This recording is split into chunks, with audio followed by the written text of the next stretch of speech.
హైదరాబాద్ లో జరగబోయే మనీ మంత్ర money manifestation classes కి ఇప్పుడే కాల్ చేసి రిజిస్టర్ అవ్వండి.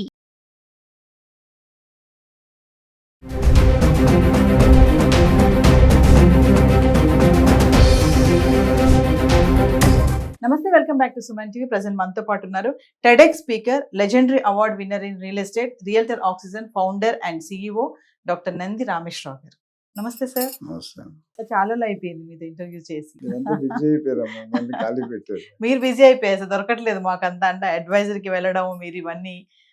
సో నేను కొన్ని టాపిక్స్ వచ్చాను సార్ ఈరోజు. ఎప్పుడు టాపిక్ వస్తామో ఇబ్బంది పెడతాయి, ఏం చేయాలి తప్పదు. సార్, రెంటల్ రూల్స్ ఆల్రెడీ మనం ప్రీవియస్ చేసాము కొన్ని. ఈ రెంటల్ రూల్స్ చాలా చేంజ్ అవుతున్నాయని చెప్పేసి, అంటే ఈ వచ్చేటటువంటి మార్పులు ఏవైతే ఉంటాయో అవి టెనెంట్స్ కి, ఇటు ల్యాండ్ లార్డ్స్ కి, ఓనర్స్ కి కూడా అనుకూలంగా ఉంటాయని చెప్పేసి చెప్తున్నారు. ఒక్కసారి వచ్చినటువంటి ఆ రెంటల్ రూల్స్ ఏంటి సార్? ఇది చాలా పెద్ద సబ్జెక్ట్. నవ్వేనా వచ్చే 2 నిమిషాలు 3 నిమిషాలు ఇస్తాయి, పరిగెట్టమంటారు. ఇంజనీరింగ్ లో క్రాష్ కోర్స్ అని ఉండేది అప్పట్లో. ట్రంప్ గారు ఒక విషయం పక్కన పెడతారు. మోడీ గారు వచ్చిన దగ్గర నుండి డిజిటలైజేషన్, డిమానిటైజేషన్ అన్ని రకరకాల అవుతున్నాయి. మోడీ గారు వచ్చిన ఫస్ట్ ఎఫెక్ట్ ఏంటంటే జనరల్ ఆయన హార్ట్ అటాక్ సబ్జెక్ట్ లేకపోతే స్లోగా అటాక్ ఇస్తాడు. ఆయన అనుకుంది ఆ లెవెల్కి రీచ్ అవుతాడు. ఆయన పిఎం అయినప్పుడు 5% 10% డిజిటల్ ఉండేది.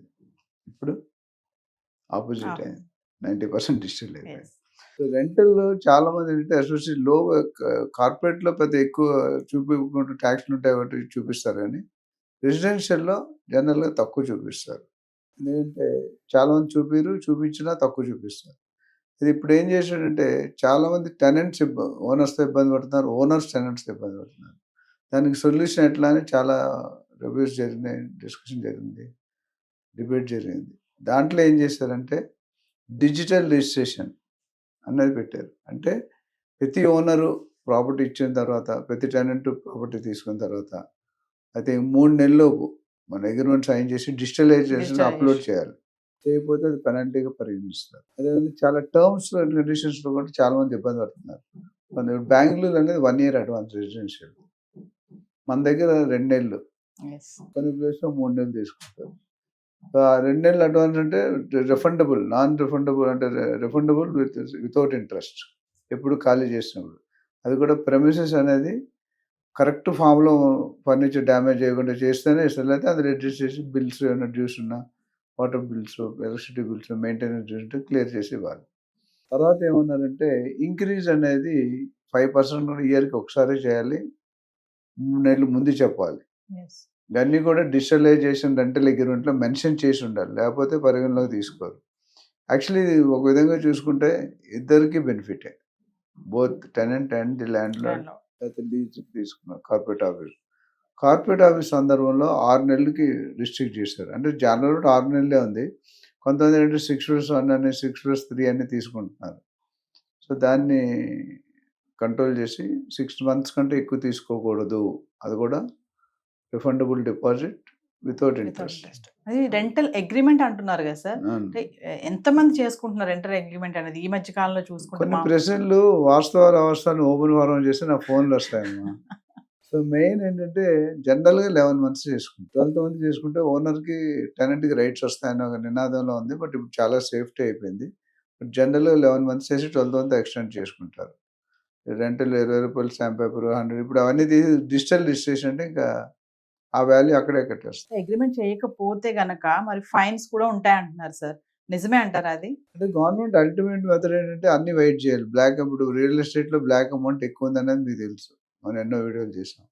దాన్ని కన్వర్ట్ చేస్తూ ట్యాక్స్ ఎలా కట్టించుకోవాలని మనకి ట్రై చేస్తున్నారు. ఇప్పుడు ఈ రెంటల్ కూడా అఫీషియల్ ట్యాక్స్ ఎక్కడ కడుతున్నాం? ఇందులో నా అనుభవం చెప్తాను. డిపాజిట్ ఎంత ఉందో దాన్ని బట్టి మన రిజిస్ట్రేషన్ ఫీ మారుతుంది. 6 నెలలు సపోజ్ మీరు 5 లక్షలు రెంట్, 30 లక్షలు క్యాలిక్యులేట్ చేస్తాడు. తక్కువే ఉంటుంది కానీ ఓవరాల్గా క్యాలిక్యులేట్ చేస్తారు. అందుకని చాలా మంది డిపాజిట్ తక్కువ చూపిస్తారు, రెంటల్ వాల్యూ 50% చూపిస్తారు. అది ఎప్పటికైనా డేంజరే. ఎందుకంటే 50% చూపించినప్పుడు రేపు పొద్దుట అటు రెంట్ కట్టడం అనేసాడు, మీరు ఎలా ప్రూవ్ చేసుకుంటారు? చాలామంది 2 డాక్యుమెంట్స్ టైప్ చేస్తారు, ఒకటి అఫీషియల్, ఒకటి నాన్ అఫీషియల్. బట్ నా సజెషన్ అంటే అఫీషియల్గా పెట్టుకుంటే ఎప్పుడైనా ఓనర్ బెనిఫిట్, టెనెంట్ పెట్టాడు. ఎందుకంటే టెనెంట్కి ఏదైనా ప్రాబ్లం వచ్చింది కానీ ఓనర్ అడుగుతాడు, వాల్యూ లేదు ఎట్లా మనిషి చేస్తారు? చేయలేరు కదా. సో ఈ విధంగా మనం రెంటల్ టైం ఫిక్స్ చేస్తున్నాం, బేసిక్ రెంట్ ఫిక్స్ చేస్తున్నాం, ఎమ్యూనిటీస్ ఫిక్స్ చేస్తాం. ఇప్పుడు ఎమ్యూనిటీస్లో కూడా ఛార్జెస్ ఉంటాయి, చాలా మంది కలపరు. ఇప్పుడు అది కూడా కలపమని చెప్తున్నారు. అంటే మన రెంటల్ బర్డెన్ ఇంకా పెరుగుతుంది. చాలా మంది బయట చూస్తూ ఉంటాము. ఇప్పుడు మీరు అన్న రెసిడెన్షియల్ అయితే 2 నెలలు అడ్వాన్స్ తీసుకోవాలని, కానీ కొన్ని చోట్ల 3 నెలలు 4 నెలలు కూడా అడిగే వాళ్ళు ఉన్నారు. అంటే అది వాళ్ళ ఇష్టమేనా? వాళ్ళకి సంథింగ్ ఇప్పుడు ఈ రూల్స్ అన్ని వాళ్ళకి వర్తించమంటారా? అంటే చెప్పేవాడికి వినేవాడు లోకువ. సో మన అవసరం బట్టి మనం అంతకుముందు కాంపిటీషన్ తక్కువ ఉండేది. ఇప్పుడు కొన్ని మంచి కోకాపేట ఏరియా అక్కడ డిమాండ్ చేయలేరు, ఓనర్ వాల్యూ ఎక్కువ పెడుతున్నాడు. 177 కోట్లు ఎకరం కొంటే వాడు ఏం చేస్తాడు? డబ్బులు ఏ విధంగా కవర్ చేయాలని చూస్తాడు. జనరల్గా రెసిడెన్షియల్ రెంటల్లో ఈల్డ్ ఏంటంటే 2.5 to 3%. ఈల్డ్ అంటే మనకు వచ్చే ROI, రిటర్న్ ఆన్ ఇన్వెస్ట్మెంట్. ₹1,00,00,000 పెట్టి ఒక ఫ్లాట్ కొనుక్కున్నాను కూకట్పల్లి, ఎంత వస్తుంది మీకు రెంట్? 25,000 20,000, అంటే సంవత్సరానికి 3 లక్షలు, 3%. అదే రెంటల్ అయితే 6 to 8%. అందుకని కమర్షియల్గా టికెట్ సైజ్ పెద్దగా ఉంటుంది. సార్ ఇంకొకటి క్యాజువల్ గా మాట్లాడుకుందాం. ఇప్పుడు ఈ రెంట్ కి దగ్గర కొంతమంది ఇప్పుడు ఈ మధ్యన ఎప్పటి నుంచో ఉన్నాయి, ఈ బోర్డ్స్ పెడతా ఉంటారు, వెజిటేరియన్స్ కి అని, బ్యాంక్ ఎంప్లాయీస్ కి అని చెప్పి, ఇంకా చాలా ఉన్నాయి. ఇప్పుడు ఈ మధ్యన కొన్ని కమ్యూనిటీకి కొన్ని కమ్యూనిటీకి ఇవ్వము, అది నేను చెప్పలేకపోతున్నాను. అది క్యాస్ట్ కూడా పెడుతున్నారు. అది ఎవరు ప్రాపర్టీ నువ్వు 10 కోట్లు పెట్టి కొనుక్కున్నాను, నీ ఇష్టం. దానికి ఏం రూల్స్ లేవా సార్? అలా పెట్టకూడదు అనే ఏం రూల్స్ లేవా? అంటే కొనుక్కునేది నువ్వు, నీకు నేను రూల్స్ పెట్టి ఒప్పుకుంటావా? Will you agree? But general ఏంటంటే ఆ విభేదాలు ఎక్కువ చూపించకూడదు. Everybody is Indian country, Indian citizen. వాడు క్రిస్టియన్ అయినా, ముస్లిం అయినా, హిందూ అయినా, ఇంకా పంజాబీ అయినా, దే ఆర్ హ్యూమన్ బీయింగ్స్. అంటే కొన్ని గత చరిత్రలో కొన్ని కమ్యూనిటీలు చేసి హడావిడి చేస్తాయి, గోల చేస్తారు, పార్టీస్ ఎక్కువ ఉంటాయి, ఫంక్షన్స్ ఎక్కువ ఉంటాయి.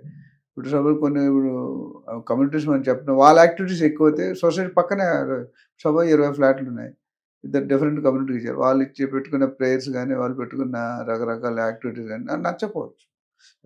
ఇద్దరు వల్ల మిగతా 8 మంది ఇబ్బంది పడతారు కదా. అలాంటి కేసుల్లో పెడతారు. Veg non, basically veg non అనేది ఓనర్స్ బ్రాహ్మణ్స్ అయితే అలౌడ్. మిగతా కేసులో ఎక్కడ ఉండదు నాకు తెలిసి. ఓనర్స్ బ్రాహ్మణ్స్ వాళ్ళకి పడదు కాబట్టి మనం పక్కన నుండి ఉంటే స్మెల్ వస్తుంది, ఆ స్మెల్ వాంతులు వస్తాయనే సెంటిమెంట్. అదర్వైజ్ యూ కెన్ చాలా మీరు చెప్పినట్టు చాలా మైనర్ పర్సంటేజ్. ఫైనల్ గా సార్, ఇప్పుడు ఈ రెంటల్ అగ్రిమెంట్ అనేది ఓనర్ అగ్రిమెంట్ చేసుకోవడం వల్ల ఓనర్ కి లాభం కదా, నష్టం అయితే లేదు కదా? ఇద్దరికి లాభమే, ఇద్దరికి నష్టమే. చూపించకపోతే నష్టం, చూపిస్తే లాభం. అంటే ట్యాక్స్ అనేది కట్టాలండి పౌరుడుగా. చాలా మంది బిజినెస్ 10 కోట్ల లాభం తీసుకుంటే ₹1,00,00,000 చూపిస్తారు. అది మార్కెట్లో స్టాటస్. ఇప్పుడు అదాని అంబానీ ఎన్ని కోట్లు కడుతున్నానండి? కొంత కట్టకపోయినా highest number of tax payers Ratan Tata company, Tata group, ప్రతి కార్పొరేట్ గ్రూప్ కూడా కడుతున్నారు. సో నాకు తెలిసి రానున్న రోజుల్లో digitalization will play major role. చేసుకుంటే మంచిదని నా సజెషన్.